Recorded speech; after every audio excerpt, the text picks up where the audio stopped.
Bonjour à tous, donc nous allons faire ici une petite activité pour compléter notre section. C'est parti. Alors, cette activité va permettre de mettre en pratique tout ce que nous avons vu jusque maintenant, mis à part les transitions.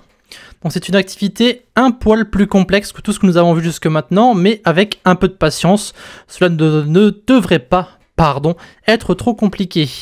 Donc l'énoncé est très simple, on va en fait simplement recréer le cycle d'une journée, donc le cycle jour-nuit.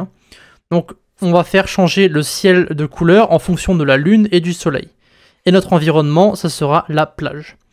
En résumé, vous allez devoir reproduire à l'aide des keyframes et des animations le cycle d'une journée complète à la plage. Tout simplement. Donc si vous désirez faire l'activité par vous-même, je vous conseille de ne pas écouter la suite et débuter dès maintenant, donc en mettant la vidéo en pause. A de suite.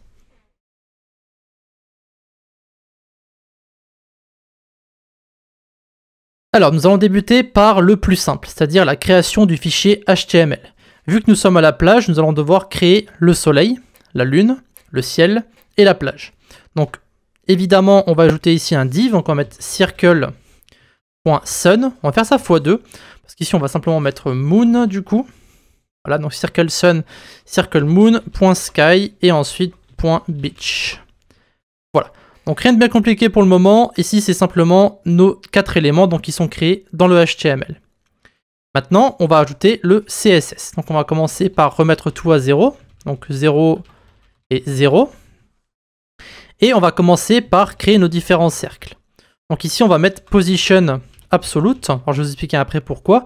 Donc on va positionner tout ça à moins 200 pixels et top 480 pixels. Et on va faire en sorte que nos cercles soient 200 pixels de haut et 200 pixels en bas. Donc 200, 200 et on va mettre border radius 50% pour que ce soit des cercles. Maintenant, on va créer la lune.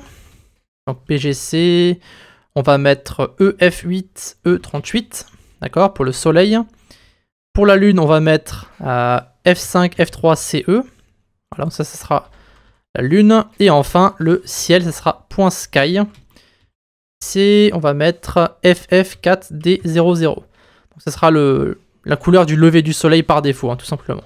Donc on va mettre height 60 VH. Et enfin, il ne reste plus qu'à créer la plage, donc beach, on va mettre height 40 VH, position absolute, width 100%, et BGC, on va mettre C2B280.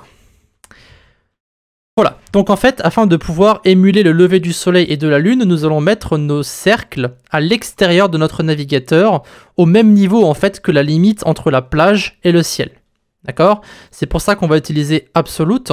De cette façon, lorsque nous allons commencer notre animation, on aura l'impression que ça sort de l'horizon. D'accord? Vu que ça va sortir au niveau de la plage. Et en fait, on va ajouter une propriété absolute sur notre plage, afin qu'elles soient en fait au-dessus de notre ciel. De cette façon, la lune et le soleil, eh bien, ils ne seront pas au-dessus de la plage, ils seront derrière. D'accord? Donc on aura une impression que ça sort de la plage. Donc ici, on va pouvoir voir vite fait ce que ça donne. Donc ici, on a, alors on peut descendre évidemment, mais bon, ça on s'en moque un petit peu. Alors on va dézoomer du coup. Voilà. Et du coup, ici, on va avoir la plage et le soleil. Donc, ça va être très simple, vous allez voir. Ça va simplement faire en sorte que nos cercles sortent ici en bas à gauche et que ça fasse le haut dans notre ciel et que le tout change de couleur. Évidemment, ça ne sera pas très joli, puisque j'ai pas exactement pris les bonnes couleurs, mais ça sera suffisant. Donc maintenant, ce qu'on va faire, c'est qu'on va ajouter notre propriété pour les 3 animations. Donc on va en ajouter une pour chaque élément, mis à part la plage. Donc ici, ce qu'on va faire, c'est qu'on va prendre le sun pour commencer. D'accord, on va faire un espace. On va mettre ici animation, donc ça sera sun animation. Ça sera donc une durée de 10 secondes et ça sera linéaire. Rien de bien compliqué, on va copier-coller tout ça. On va prendre la lune, on fait un espace. Pour la lune, on aura donc pareil, donc on aura moon animation, cette fois-ci pas sun animation. On aura 10 secondes linéaire et on aura un délai de 9 secondes. Et pour le sky, ici, pareil, donc on va mettre tout ça et on va mettre donc animation. Donc sky animation. Donc 20 secondes et linéaire.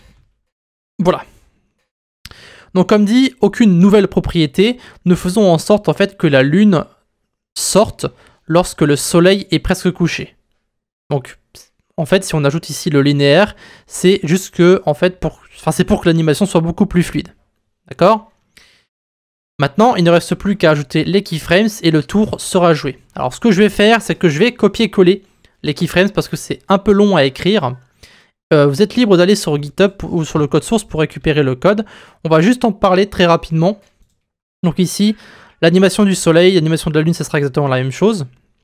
D'accord? Et tout ce qu'on utilise en fait, c'est un translate. Donc on va faire en sorte que ça commence au point d'origine. Donc c'est en fait ici 480 moins 200. D'accord? Donc ça va commencer en bas à gauche.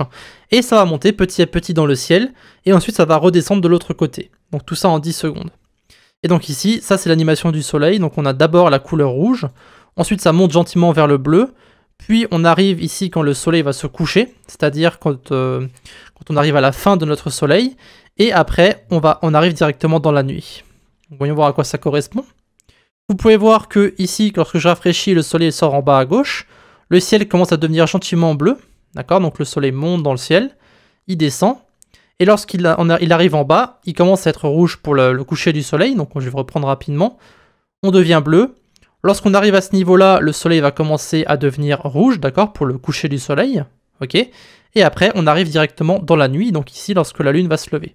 Donc on fait monter la lune dans le ciel, tac tac tac, on le fait descendre, et lorsqu'on arrive vers la fin de la lune, donc à ce moment-là le soleil est censé se relever, mais bon ici on a juste un cycle, hein, donc on a simplement lever et coucher de soleil et de lune, donc rien de plus, mais on peut évidemment rajouter une itération éventuellement pour faire en sorte que le soleil se relève derrière. Après évidemment c'est pas... Ça devient un peu plus complexe, donc pour l'instant on reste sur quelque chose de simple. Donc comme vous pouvez voir, bon, c'est pas très joli, ça pourrait être peaufiné un petit peu à gauche et à droite, mais ça ressemble plus ou moins à un cycle avec la petite plage ici. Bon évidemment on n'a pas de perspective, donc ça ressemble pas à grand chose, mais on peut voir que le soleil se lève, le ciel devient bleu quand il est haut dans le ciel. Ensuite, il descend, donc on a le coucher du soleil, donc le ciel qui devient rouge, d'accord. Ensuite, lorsque le soleil est couché, ben, c'est la nuit. On a la lune qui monte dans le ciel. Et lorsque la lune est couchée, à ce moment-là, normalement, le soleil se lève et il fait un nouveau jour. Donc je reprends ici la couleur rouge. D'accord? Bon, en soi, c'est pas très compliqué. Ce qui prend un peu de temps, c'est surtout la création des keyframes, parce qu'il faut gérer le côté translate et aussi les couleurs du ciel. Donc il faut jouer un petit peu avec les pourcentages.